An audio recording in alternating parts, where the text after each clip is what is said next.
Urea కావాలని కోరుతూ నెల్లూరు జిల్లా అనంతసాగరంలో రైతులు ఆందోళన చేపట్టారు. బ్లాక్లో యూరియా అమ్మొద్దంటూ వ్యవసాయ సహకార సంఘం కార్యాలయం వద్ద నినాదాలు చేశారు. ఆర్బీకే సొసైటీలో యూరియా అందుబాటులో లేక డీలర్ల వద్ద అధిక ధరలకు కొంటున్నట్లు తెలిపారు. వ్యాపారులు, దళారులు కుమ్మక్కై యూరియా కృత్రిమ కొరత సృష్టించి అధిక ధరలకు విక్రయిస్తున్నారని ఆరోపించారు.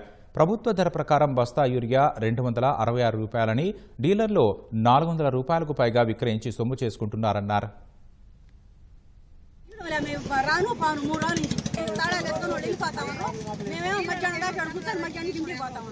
యూరియా తీవ్రంగా కొరత పెడుతున్నారు. వచ్చిన యూరియా రాత్రులకి తరలిపోతుంది. రైతులు మాత్రం ఇక్కడికి వచ్చి సొసైటీ ఆఫీస్ దగ్గరకు వచ్చి పడిగాపులు కాపుతున్నారు. మీరు ఆధార్ కార్డు ఇచ్చి పేరు రాపించుకోండి, మీకు యూరియా ఇస్తా ఉంటున్నారు. ఒక్కొక్కరు 2 రోజులు 3 రోజుల నుంచి ఇక్కడ వచ్చి ఆధార్ కార్డులు ఇచ్చి పేరు రాపించుకుంటూ పోతున్నారు. అయినా ఇంతవరకు వాళ్ళకి యూరియా అనేది ఇవ్వాల.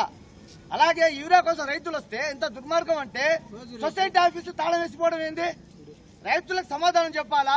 యూరియా లేదని చెప్పాలా, లేకుంటే రాలేదని చెప్పాలా, ఏదోటి చెప్పాలా? ఎన్ని బస్తాల యూరియా వస్తుంది, ఎంతమంది రైతులకు ఇస్తున్నారు, ఎంత ఇస్తున్నారంటే స్టాక్ బోర్డు పెట్టండి, బయట స్టాక్ బోర్డు పెట్టి సమాధానం చెప్పండి అని చెప్తున్నాం. అవి చెప్పడంలా రైతులకి యూరియా ఇచ్చేదాకా ఈ రోజు రాస్తారోకం పెడుతున్నాం, ఇక్కడే కూర్చుంటున్నాం. అధికారులు వచ్చి మాకు సమాధానం చెప్పాలా, లేకుంటే రైతులకు యూరియాని ఇవ్వాలని చెప్పి మేము సిపిఎం పార్టీగా రైతు సంఘంగా మేము డిమాండ్ చేస్తున్నాం. మేము గత 2 రోజులుగా యూరియా కోసం తిరుగుతా ఉన్నాము. నిన్న మేము వచ్చే సమయానికి యూరియా తిరుగుతా ఉంది. 2 ట్రిప్పులు 2 లోడ్లు దిగినాయి. అది మాకు ఇప్పుడు వస్తే మీకు కట్టకి మనిషికి 2 కట్టల లెక్కన ఇస్తున్నాము అని చెప్తున్నారు. అదేవిధంగా మేము బ్లాక్లో పోయి అడిగితే కట్టకి 400 రూపాయల లెక్కన తీసుకున్నారు. దీనికి నిన్న గత అధికారులకు మేము సమాచారం ఇచ్చినాము. అధికారులు ఇంకా స్పందించకుండా అదేవిధంగా వ్యాపారం అనేది జరుగుతూనే ఉంది.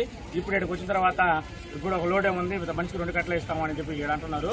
ఈ నిన్న వచ్చిన 2 లోడ్లు ఎట్టపోయినాయి, ఏమైనాయి? మేమందరం రైతులు ఏమైనా నాశనం అయిపోవాలన్నా మాకు ఏడాదికి ఈరా.